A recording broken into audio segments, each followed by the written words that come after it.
Hi everyone, my name's Ruth McDougall. I'm the Curator of Pacific Art here at the Queensland Art Gallery. And today we're going to talk a little bit about a project that's been developed for APT10 called Air Canoe that focuses on the area through the northern part of Oceania, commonly known as Micronesia, and in particularly the islands of Kurshai, Pohnpei, Chilk, and the Marshall Islands.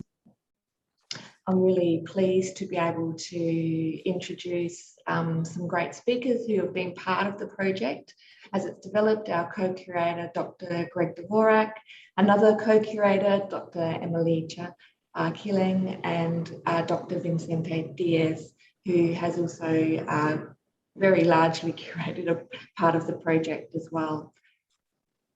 So the APT Air Canoe project, Greg, you probably remember, flows out of an engagement with the Jackie Ed weavers from the Marshall Islands in APT9, and was for the gallery a way to continue to learn more and also to grow the relationships with the peoples of the places around the Marshall Islands with whom we'd had very little contact before. Greg, you were one of the interlocutors of APT9 and so were part of some of those discussions, as was Kathy Jetnell-Kitchener, who instigated the Jackie Ed project and is also an artist in the Air Canoe project. Greg, I was wondering if you could reflect a little about some of those early discussions that we had with Kathy around why it was so important for you, and I guess for her also, in those discussions to create a bigger platform for artists from this particular part of the Oceanic region in something like APT10. Thank you, Ruth. Well, it's a long and ongoing process. I don't really think that we've completed building any sort of platform. I think we've gotten somewhere, and I think it's an ongoing engagement. But in the beginning, our conversations emerged from a space where I think when we talk about this region, it's often referred to as Micronesia. And even within Micronesia, we have these kind of divisions of, I think from an Australian perspective, the southern part of Micronesia, Nauru and Kiribati are usually on the map, whereas Northern Oceania is really kind of lost. Northern Micronesia is sort of lost from the conversation. And this is a place that's extremely dominated by some really hegemonic forces of American militarism and colonialism, and a legacy also of Japanese colonialism for that German colonialism. And I think it's part of that leads to really bizarre conversations like the kinds I had even at the University of Hawaii at Manoa when I was studying Pacific Island Studies, where people would say, well, there are no artists from Micronesia, or they don't have art there. Stuff like that I think today you wouldn't really hear, but back even in the early part of maybe around 2000, around the beginning of my Pacific Studies career, that was kind of the norm, that the good stuff was coming from Polynesia and everything else was sort of like, Micronesia. Well, they make handicrafts and so forth. And so that kind of absence, so that kind of silencing was something that really motivated me. And I also know in my conversations with Kathy, the need to honor something that was a lot larger than the physical maybe, or the material, think more about ritual, to think about the importance of these bigger questions around transregionality, around sort of crossings and connections and genealogies, and the incredible diversity of this area. It's not really, I think some or maybe all of us would argue that Micronesia is not really a region in the sense of being cohesive and something that you can actually sort of talk about as being organically from that space. There's a lot of difference. There's a lot of difference between the islands, the way that the islands are formed, and the kinds of communities that are there. But there are some things that unite this region together, and I think that's part of what we'll be talking about today. But yeah, I mean, I think in the beginning, our our journey was meant to be one in which we would go to this area many times together. I think you, Ruth, and the other curator, Ruha Fifita, were learning a lot about it as we were going along. Yeah. My own connection comes from having grown up in the Marshall Islands, but in a very colonial space in the Marshall Islands, which is one of a very militarized space, being involved with missile testing and so forth that my father was doing, and being an American outpost in Kwajalein Atoll. Very colonial and very, critical of that, wanting to find ways of connecting much more deeply with that myself, my own journey. But I think this is kind of a hybrid way of trying to approach this from all different kinds of angles, and working together with you from Australia in this space also opened up new kinds of questions, I think, for me, and I think for all of us, and led us to really ensure as much as possible that we were having more of a conversation, as opposed to sort of our own little sort of dream about what this Micronesia thing was. Yeah, certainly I remember in some of those early conversations and all the way through, even during our research travel, it was always that this is still like only baby steps in terms of our relationship with artisan communities in the region. And, it was quite important that we do it in a way that engaged as many people as possible, which unfortunately, hasn't gone according to plans in terms of the travel part. But what has been great is that we have been able to create some wider conversations. And I know I certainly have learnt a lot through the engagement of people like yourself, Emelihter, and Vince, in the ongoing Zoom calls that we've had, and particularly, Emelihter, your contributions as part of our APT10 interlocutor group. You've actually worn two hats in this APT as, as spokesperson from the Pacific, one of only two as part of the APT10 interlocutor group, and a co-curator with Leanne Daniel for the project Ross Fever as part of Air Canoe. I was wondering, Emelihter, if you could talk a little bit about the impetus for that project and why it was so important for you to include a number of people as part of that journey. Thank you so much, Ruth and Greg and Vince. Let's see. Well, I've always wanted to do an exhibition about Ross and Pohnpei, which are applique and machine embroidered skirts made by women in Pohnpei, sold by them, worn by them, collected by them, and most importantly, loved by them. My PhD research was all about Ross and kind of the social life of the skirts and the circulation of the skirts and through gifting, all different ways. And I wrote poetry kind of as a continuation of female art and this genealogy of women's work that's so important in Micronesia and the greater Pacific. I think in much of the Pacific, women have had such a long history, relationship with cloth, and women have taken it and produced cloth in the past, indigenous cloth, and then with foreign imported cloth, we indigenized it and made it our own. And Uros is a form of contemporary dress that really celebrates this art form in women's fashion. Uros is really a fashion industry in Pohnpei, and there's no mass production of the skirts, so each Uros is unique and special. So in Pohnpei, there's like really an Uros fever or a frenzy, or we say like a Uros, like she's crazy for Uros, and I guess it infects it infects many different women, and so there are certain women that are especially crazy for skirts, and we just wanted to emphasize that with the title. Yeah. And what else?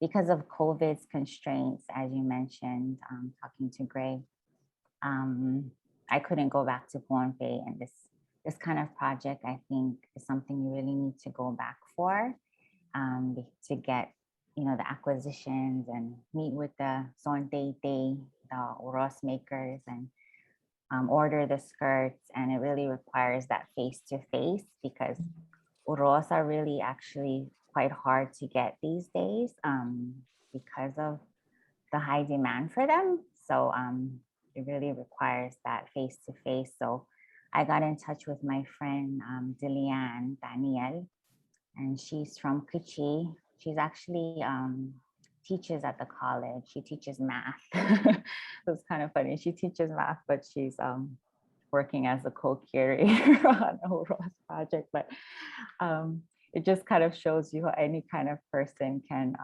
be crazy about these skirts. And since she's on the ground and she's from Kichi, and she has a store there where she interacts with Sontete on a daily basis, and she sells these skirts, she is kind of the perfect person for me to team up with, to be the on the ground person, meeting with them and acquiring the skirts. But we also we didn't want to just acquire skirts for QAGOMA new skirts, because all of the new skirts all are in the same style, like the latest fashion.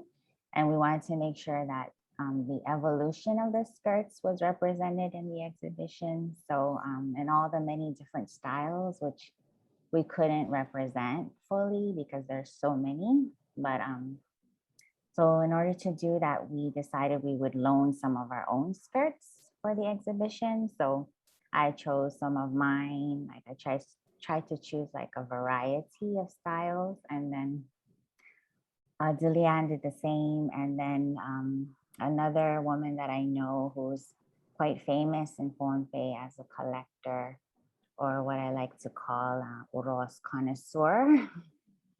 Her name is Eileen Kihleng Moses, and through you suggested that she be our photographer for the exhibition, and that just worked out perfectly because she's so passionate about the skirts, and she loaned us some of her skirts as well. And then from the time that I was doing my research in 2012, I got back in touch with a woman who is an avid collector of like the old styles of Uros from like the 80s and 90s. She has like suitcases full. So I asked her to loan us some skirts. So she's loaning 15 of like the older style skirts. And so it's kind of like we have the new acquisitions for QAGOMA, which show like the latest styles. And we also have the kind of the loved and worn skirts that we've loaned. And then it was really important to me too that we have the photo collage, because, you know, for people who aren't familiar with these textiles, to just go and see them hanging on the wall, it doesn't really have that, you know, cultural context. And so with the collage, the visitors can see the skirts, but then also get a sense of how they function in Pohnpei. So that's kind of what I had in mind, or what we had in mind with the exhibition. Yeah, I particularly love the way that the makers, the Sontete, they are there as well, that they're quite, you know, prominent within the space alongside the skirts, and that whole sense of the significance across community, and you know, as not just something that's created, but also something that is collected actively. I think when you said love, that's a really beautiful way of describing it. Yeah. Vince, the team has had pretty long, wide-ranging discussions with you about the project, and particularly some of the metaphors behind it, the title being one of them, which was something that Greg coined, Air Canoe, as a result of our journeys on the United Airlines Island Hopper through the different islands and atolls. It was a kind of a tongue-in-cheek way of referencing the significance of that military space and colonial space, I guess, a way of pointing that out, but also histories of navigation. And you talked to us, you were able to talk to us and get us to think quite a lot about different ways of also thinking about the idea of the air canoe. I was wondering if you could talk a little bit about the different artists and communities that you've worked with, and what that idea of air canoe and the importance of not just the land and the sea that a lot of people focus on, but also the sky.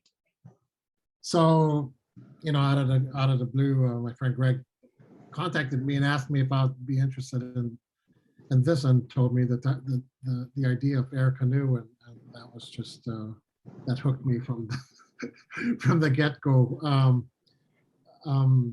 Largely because canoes, well, besides being a fine art, an art and a science that goes way back, and has all the attributes of the Urals that Emelihter talked about, right down to the fact that these are objects, more than objects, but things that are very much loved.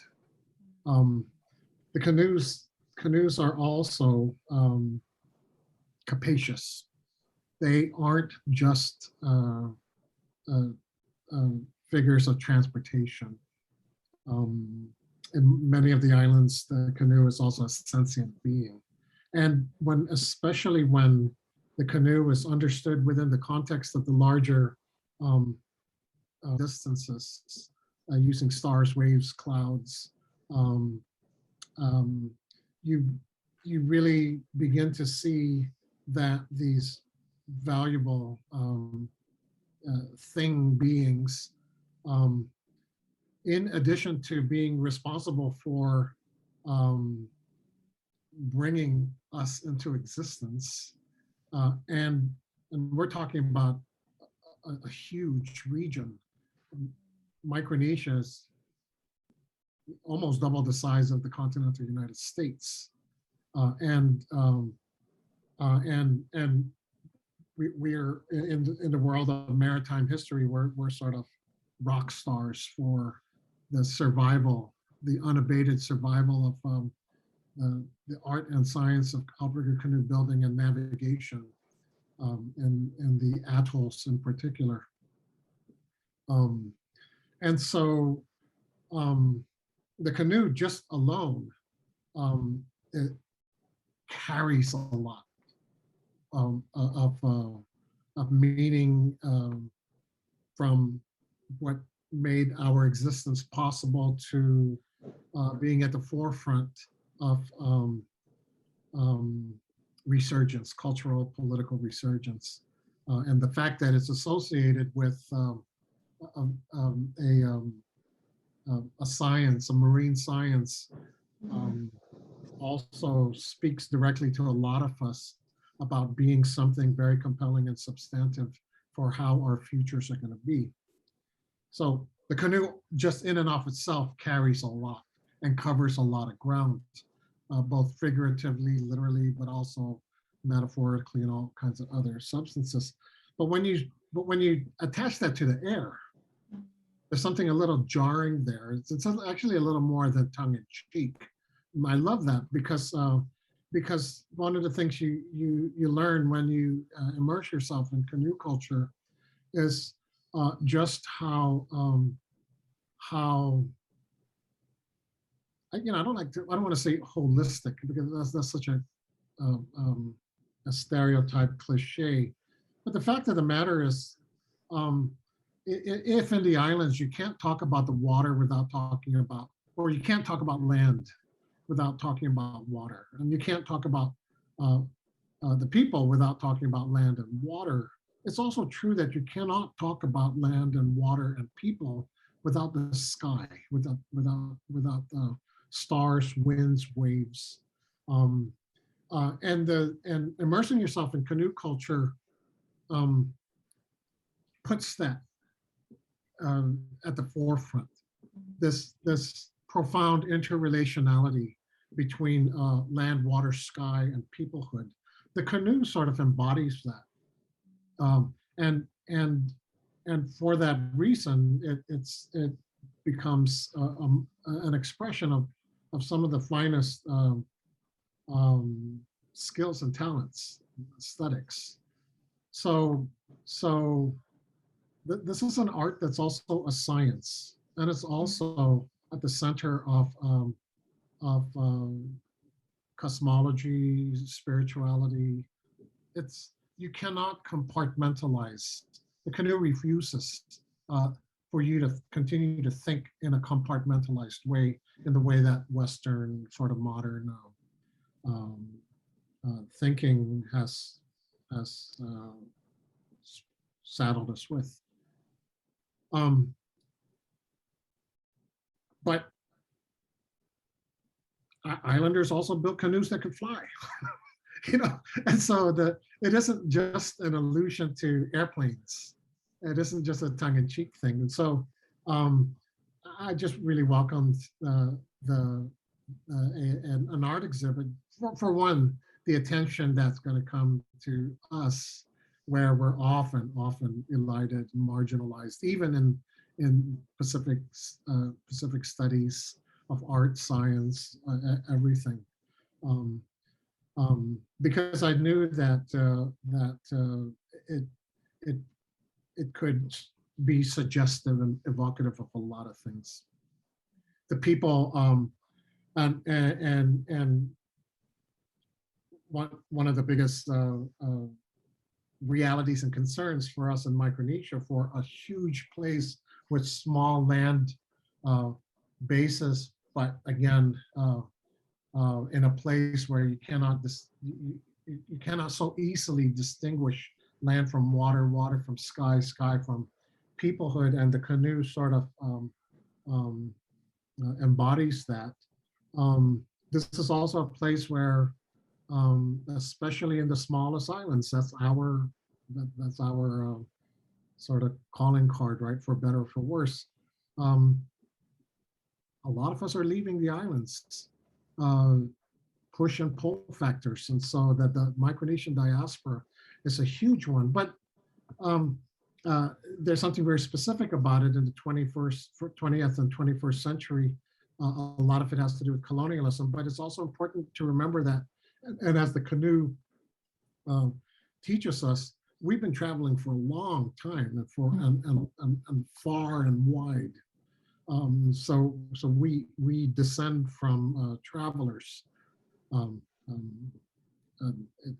It's largely from us in Micronesian studies that sort of began to remind and teach people in Pacific studies that you cannot really talk about roots, deep connection to specific places, without also talking about our wide routes, and that roots and routes are not mutually exclusive, but mutually generative. And so Air Canoe opens all of that up. Yeah. Here in Australia, just that idea of our perceptions of things like Air Canoe and connections to, ideas of canoes and navigation, and also that whole part of Northern Oceania. As Greg said before, the context is very much an engagement here, much more with the South Pacific. And when we think about that Northern Oceania region, it's very much through the lens of mostly the atolls cultures of places like the Marshall Islands. And I know in some of our early discussions, Emelihter, that you were quite keen on presenting a project that was much more connected to an island that had a that had a bigger landmass, and just wondering if you could talk a little bit about how the Uros and your work with women, why that's been quite important in terms of engaging with Pohnpei. Pohnpei is a volcanic island, a high island, and the land in Pohnpei is so bountiful and fertile. And in some ways, Pohnpeians have an arrogance about us because we're not an atoll. So, and because Micronesia is oftentimes stereotyped as small islands. And people tend to think that it's just all little atolls. And for Pohnpeians, that's not the case. And so we kind of think we're special. And then because we have Sakau, which is really Sakau, which is kava in Polynesia, which comes from the land. And it's such an important part of our culture. I think,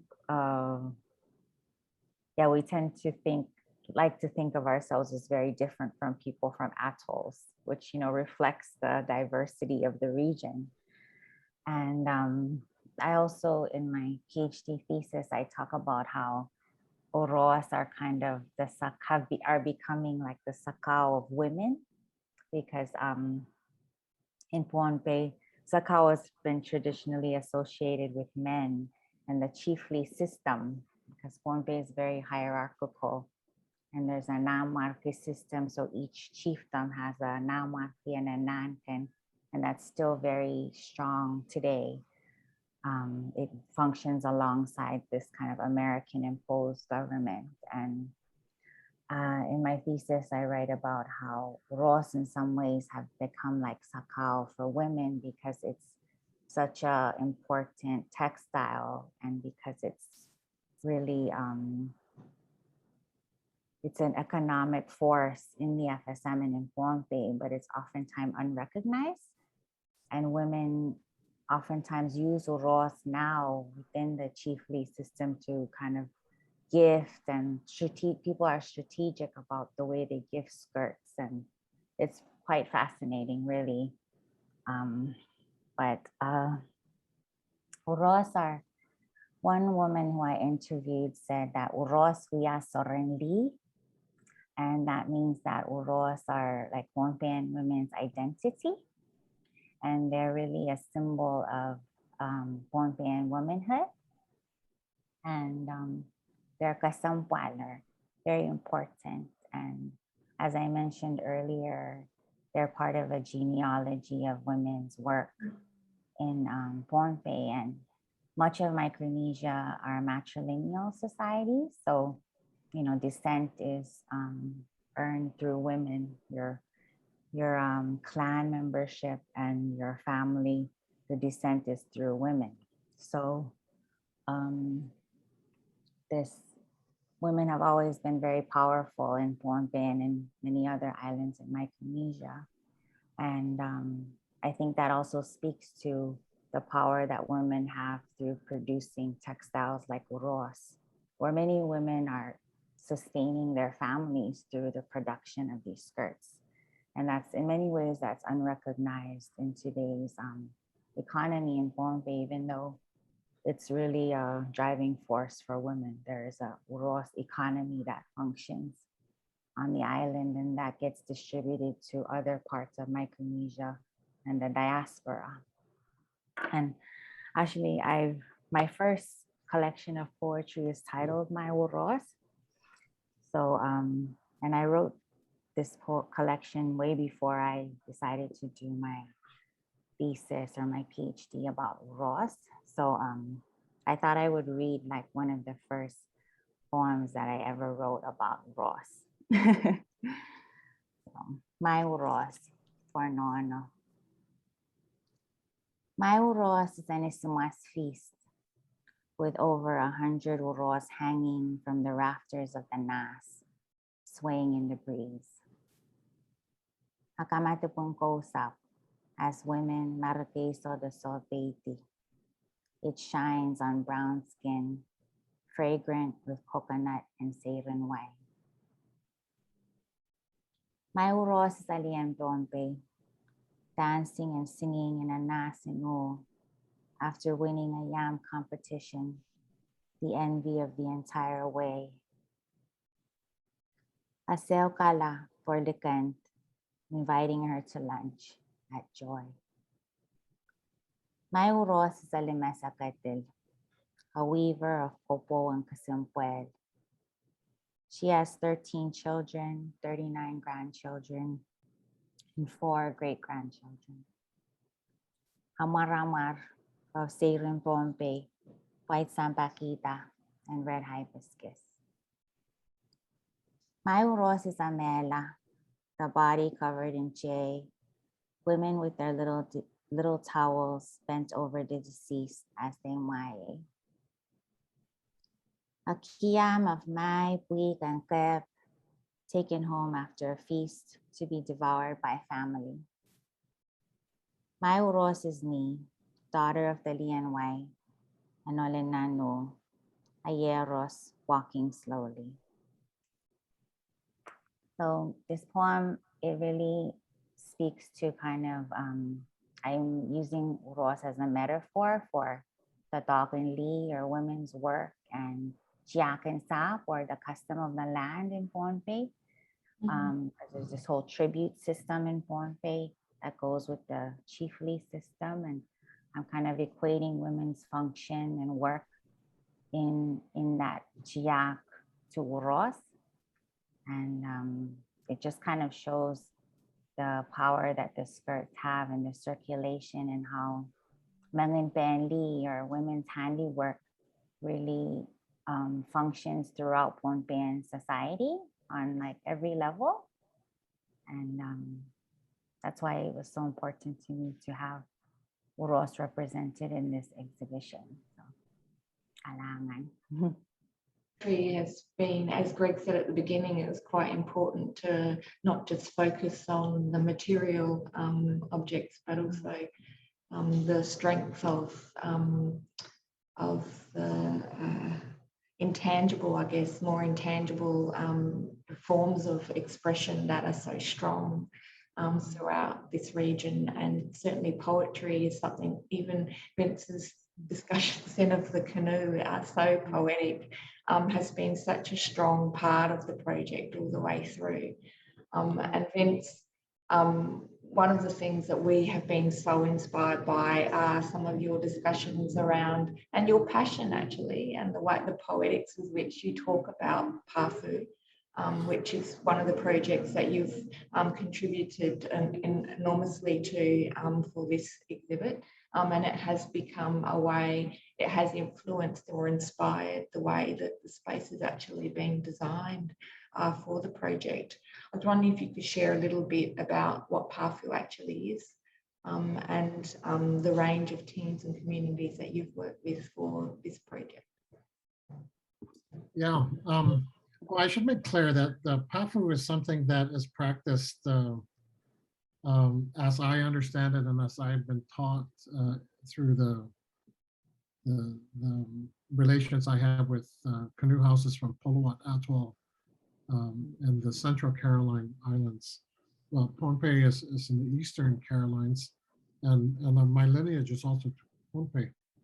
And I suppose I should say that one of the things that has from a very early period made me gravitate to canoes is because of the salience of traveling natives in my family. My grandfather from Pohnpei, his mother was sent to the Philippines in the late 1880s, to sort of begin to prepare the way for what was supposed to be a handful of boys to become to study under Spanish priests. At the end of the 19th century, Spain had made a last gasp to assert its rule over the region from Americans and Germans and Japanese economic development. And so in that milieu, they sent a new wave of missionaries, Spanish missionaries, and my family from Kichi we're the ones that welcomed them and saw the sort of value.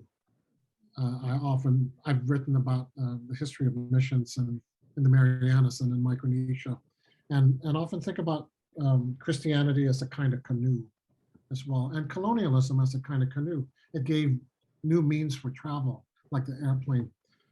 So Christianity was a very powerful canoe, both spiritually but also politically, and eventually culturally, in the sense that there's a very complex history of political rivalry.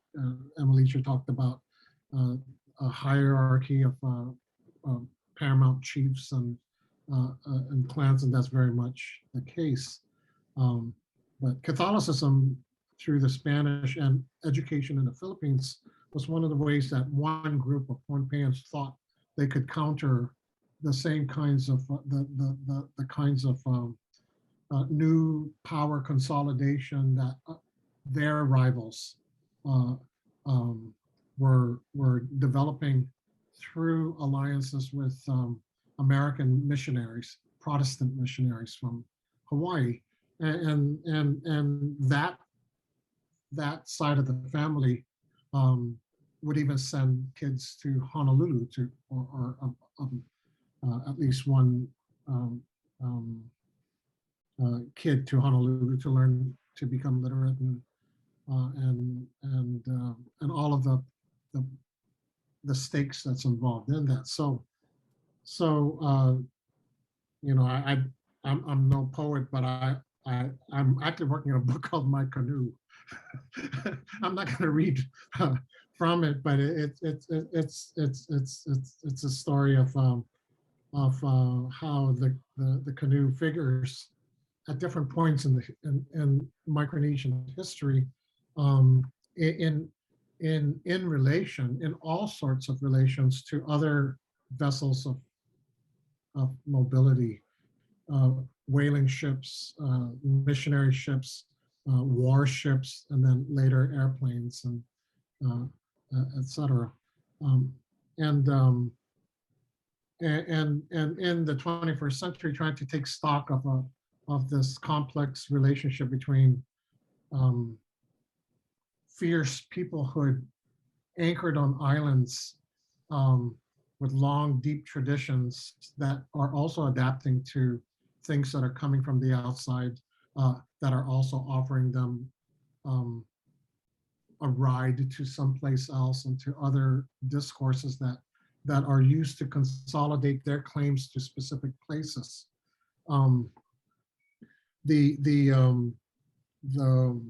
The question of how we negotiate that complexity and contradictions, for a lot of us, what we have in common, and by us I mean Micronesian scholars, artists, cultural workers, political leaders, is we're often thinking about what is it in our heritage, in our lineage, that can give us a handle on making sense of these things.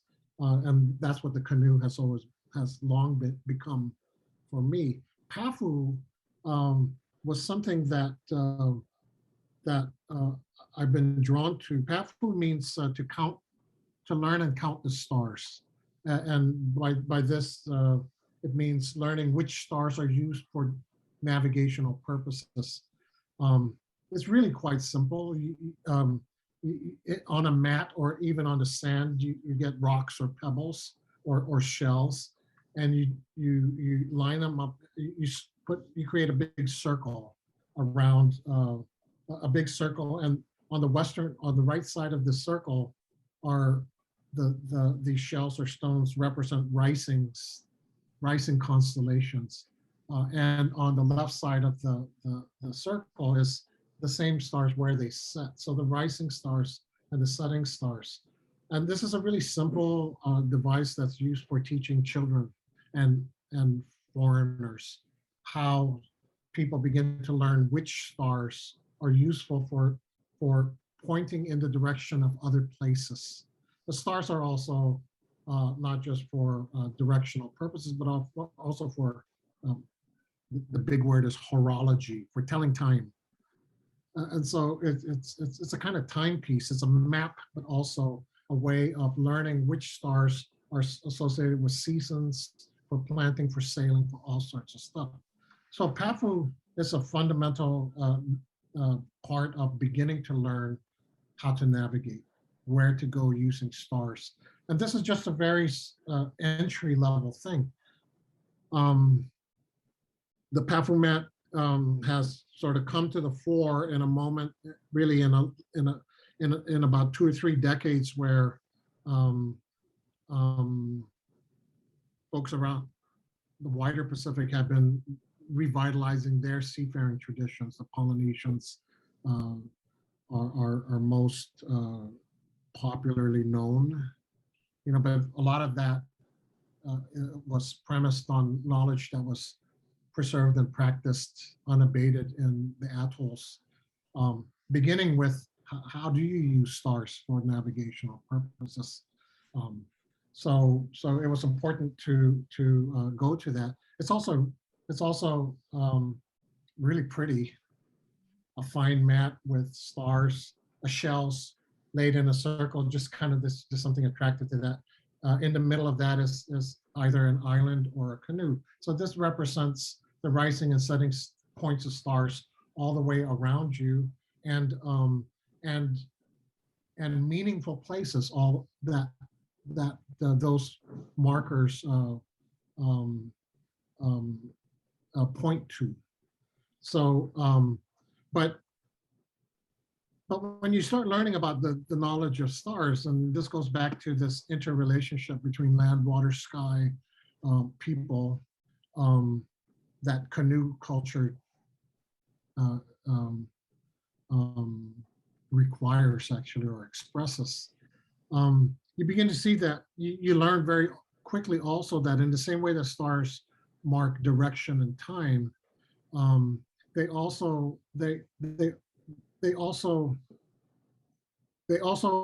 come to represent lots of other things, and so that capaciousness of the canoe.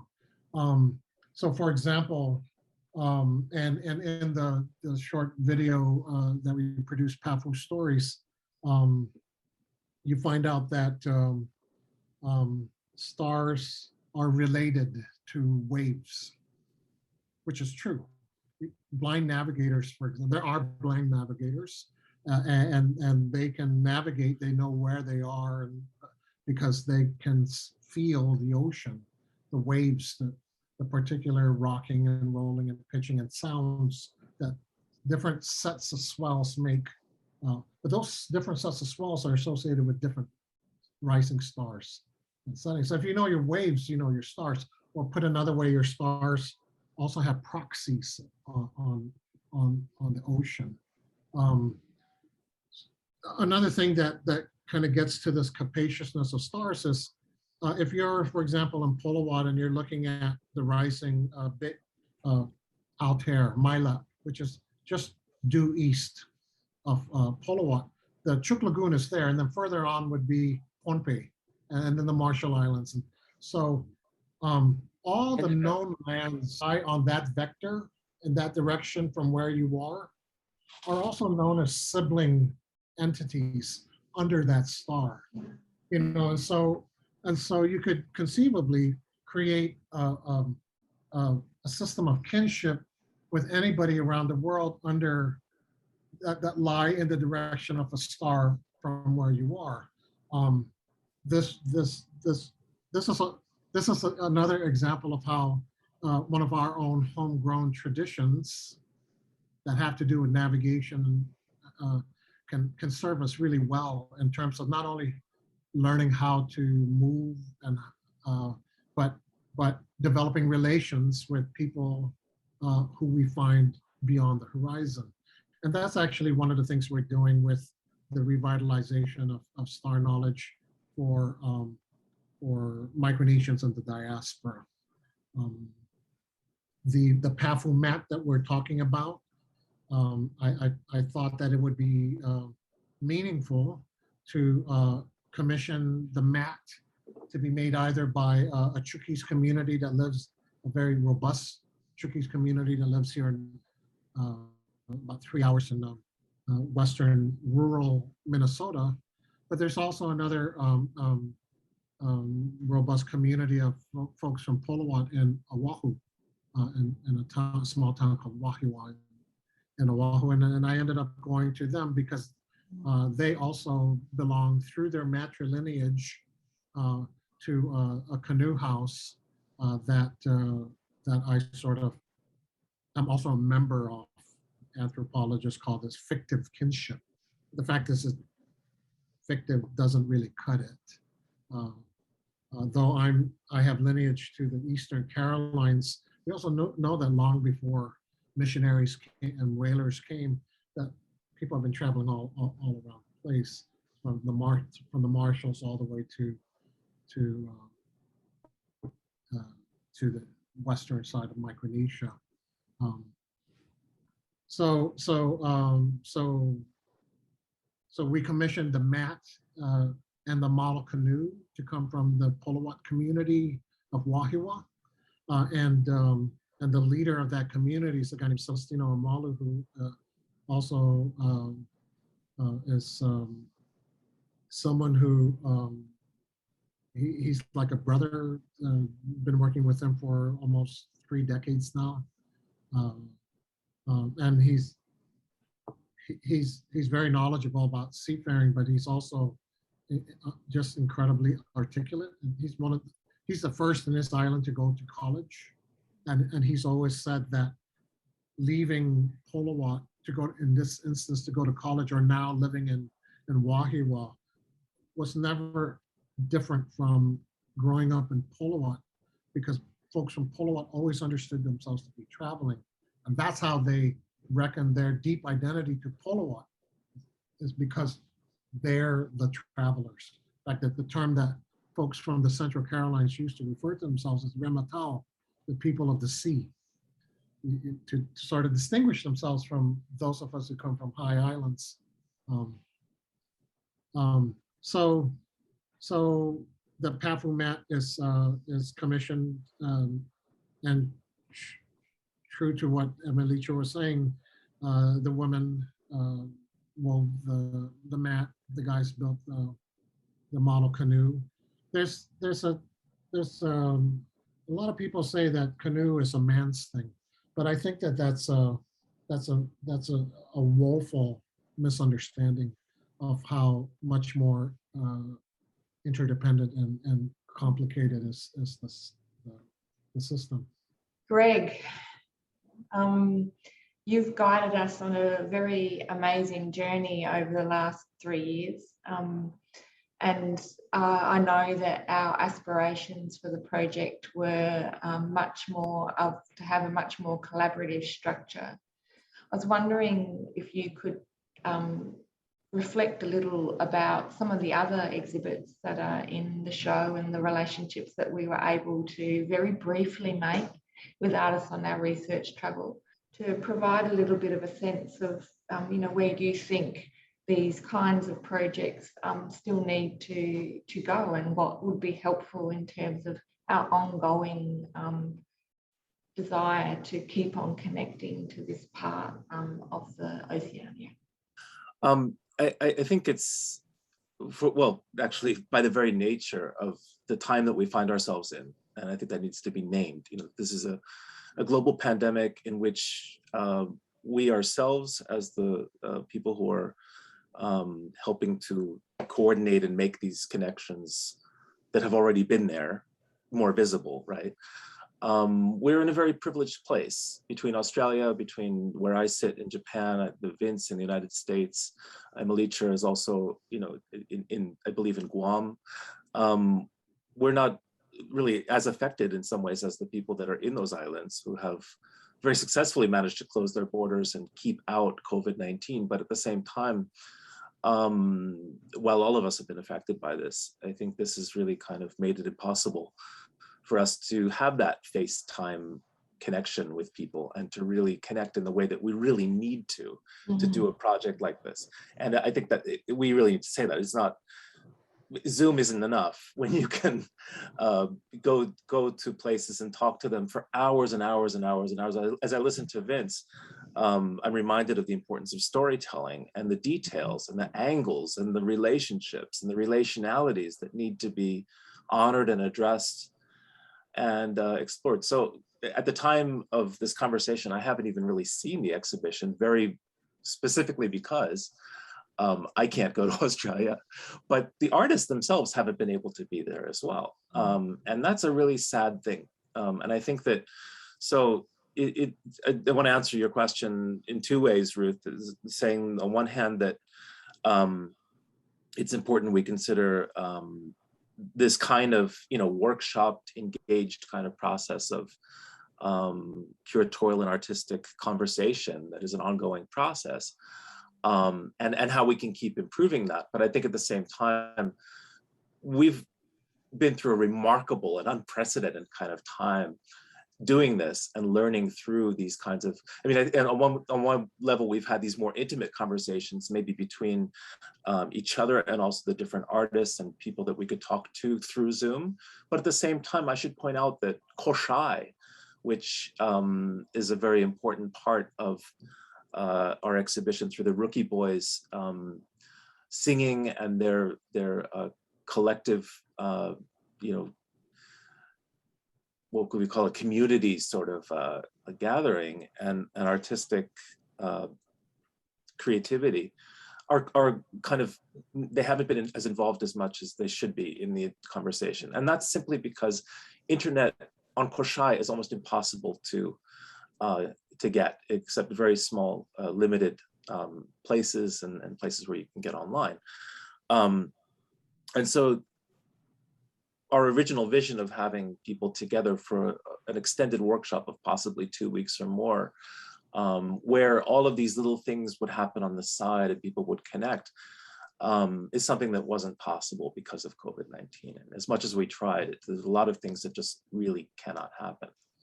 I have found in my own experiences that, the Pacific is so much about this migration and this crossing, and that the gettings together that happen, the things that happen, like on the sort of tongue-in-cheek version of the Air Canoe, the island hopper used to be a plane where you would get off at each of these different island hubs, at least, not all the islands, but the island hubs between Guam and Hawaii, and visit with your relatives and talk with them and pick up things and carry a cooler to, the next island, or perhaps bring a bunch of oros skirts from one place to the next. And that became disallowed by 9/11 and security protocols that made it impossible for people to communicate with each other along the way.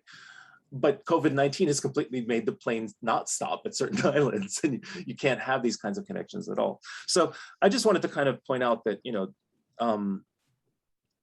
those are some of the negatives, but there's also a lot of really amazing possibility that comes out of, I think, what we've been doing and what we've been collectively working on. And I think within the exhibition, we haven't talked much about Kathy Jetnal-Kitchener's contribution with, completely installed remotely, but around a ritualistic practice, a ritual practice of offering stones to the deceased, and a practice of mourning and honoring the dead and honoring grieving, really. Her work is about grieving the Compact of Free Association and its sort of a settlement for the nuclear survivors and victims of the nuclear testing that the United States did in the 1940s and 1950s. Again, there are so many beautiful amimono or weavings from the Marshall Islands that are also around the entrance and into the Pafu sort of chamber that one enters when they enter the exhibition. These are also objects just like those skirts that are, they're gifted, they're exchanged, they're made with love, or in the Marshallese language, Yagwe. Very much about connections, literally through the intention of making something for someone to share, to give.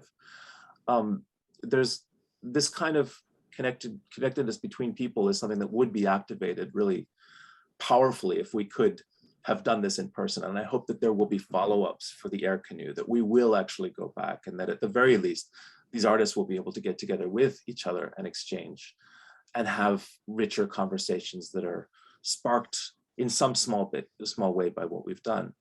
But I should also point out that, this thing that we're calling Micronesia, or I like to say Macronesia, as a very expanded region, also includes other hubs like Palau, like Yap, Chuk, which comes into the conversation, I think, through some of the Pafu stuff and that sort of dimension that Vince has very generously shared with us.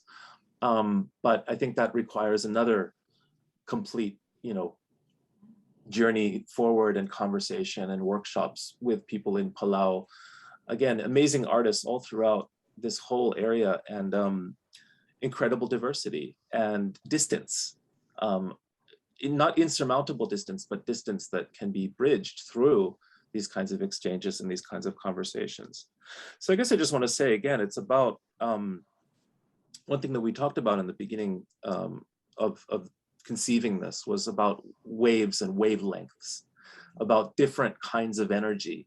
And this was also brought out in some conversations around navigation, but we're not just talking about water waves, we're talking about sound waves, about electricity waves, criticism about radioactive waves, these kinds of wavelengths, and trying to find ways to make those connections between, say, very high islands like Pohnpei with rich jungles, and places like the Marshall Islands and other atolls throughout Micronesia, including, the closer to the west, where people have managed to live in expanded communities across the ocean. You can look across the atoll and you can still see people, or you can see the other islands where other people live. Knowing that there's some sort of difference, but also some sort of sameness and connectivity is sort of a nice starting point to think about how something like an air canoe, both the literal airplane and also the flying canoe that is also a literal story from the past, something that we know existed, how those kinds of metaphors can really help people to make these connections and to cultivate more of a space of community, relationality, and of course respect, and I think the bigger hubs, Hawaii and Guam, also have a very big part to play in this. Diaspora, people that have moved out of the region and have moved on into the United States, even here in Japan. I mean, there are connections across this space that really, really, really need to be activated more and more and more. I can see space for this really traveling, this very exhibit, and having many more iterations in the future as well. So I want to thank you very much for the privilege of being able to be involved in this, and to all of you for making it possible. Anything else that anybody wanted to say while we have a platform to engage about the project? I do, and I'll be really brief. This is a way of underscoring the point that Greg made about the connectivity and the need to make sure that we continue something here, that art galleries and museums and exhibits tend to, in my opinion, to sort of privilege a finished product on display in a way that runs counter to what I think Air Canoe does, which is to center movement, the relationship between home and movement on all kinds of different registers. And it's quite tragic that COVID has sort of halted the opportunities for building connections through bringing people together that's associated with this process, and continuing to make more connections from that.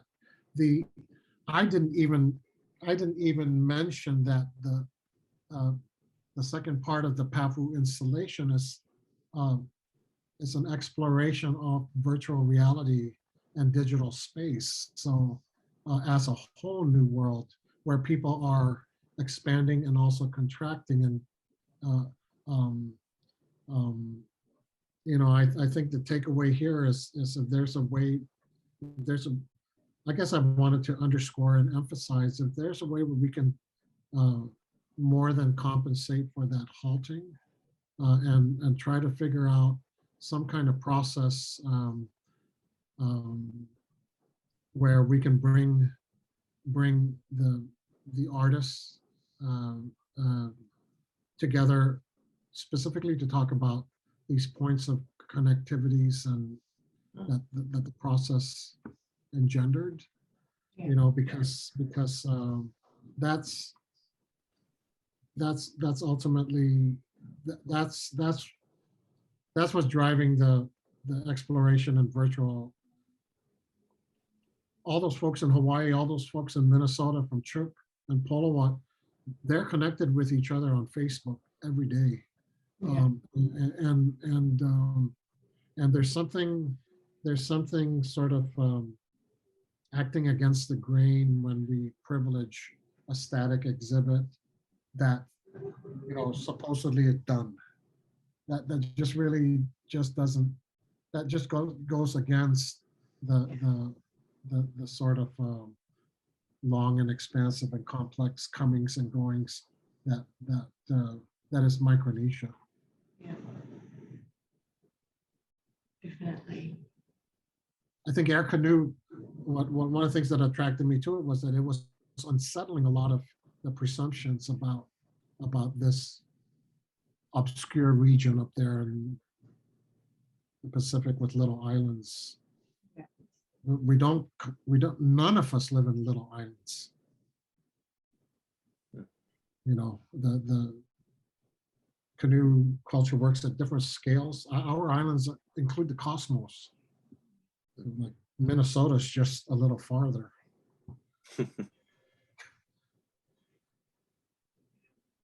I just wanted to, I want to thank Greg and Ruth and Kathy for having those initial discussions, because it is so, having worked in museums and you know, written a PhD about an art form, I'm oftentimes the minority because there aren't many people who, especially Micronesians, who study art. And so it really meant a lot for me that the APT wanted to focus on Micronesia for an exhibition, because it's usually, Micronesia is just oftentimes, you know, glossed over. There might be one object, usually a Nukoro figure, you know, I2 in an exhibit.